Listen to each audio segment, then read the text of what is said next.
The next one I'll do is California Split by Robert Altman. Nice. There's 100 Robert Altman movies I haven't seen. I feel like every year I discover a Robert Altman movie he's made, and I'm like, I had no idea he made this. He's a very prolific filmmaker.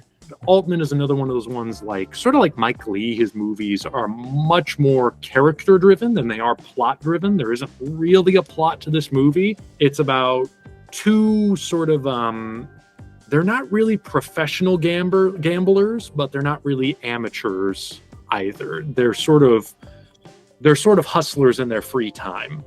They meet each other at the beginning of the movie in sort of like an amateur poker tournament, hustling people at different tables.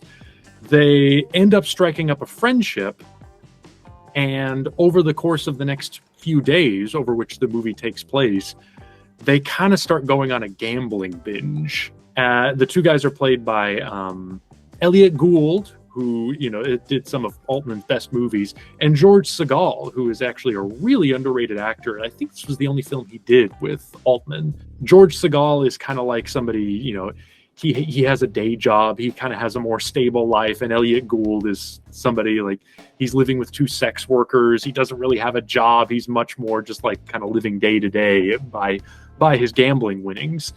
And George Segal kind of gets pulled into this guy's life. His life starts falling apart. And next thing he knows, he's in tremendous debt with a bookie. And the movie sort of builds to them going to Atlantic City, or Reno, actually. I think they go to Reno at the end to try and get one big score at a poker tournament so that they can get themselves out of debt. It takes so many situations and character types and settings that you've seen 1,000 times and does something completely different with them, goes against all the cliches with the type of characters that you normally see in the story, the type of places that it usually goes, and the type of payoff that it usually has. It's constantly surprising. It's constantly funny and observant, and is just filled, like so many of Altman's films. He was a very improvisatory filmmaker. He had this sort of recurring troupe of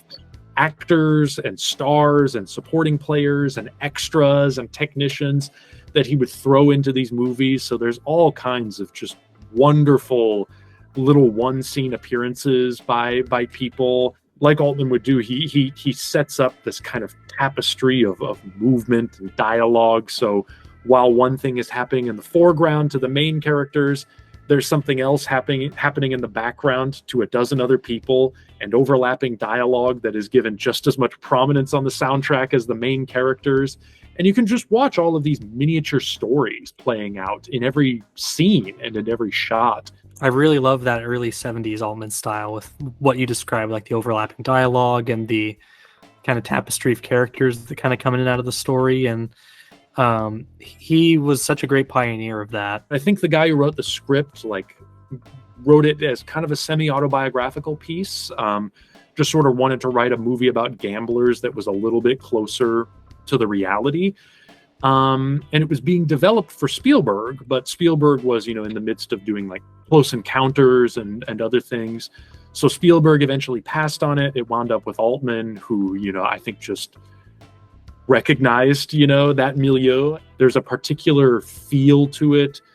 There's a lingo, that everybody uses casually. There's a certain look, like when the guys are at the card table, just the way they're looking at everyone else at the table. So much of that feels so real.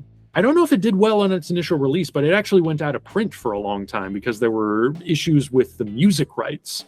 So it actually became unavailable for a long time, and it actually wasn't until 2020 that the rights issues got resolved, and now the movie is appearing on streaming platforms again. I think it's on the Criterion channel right now.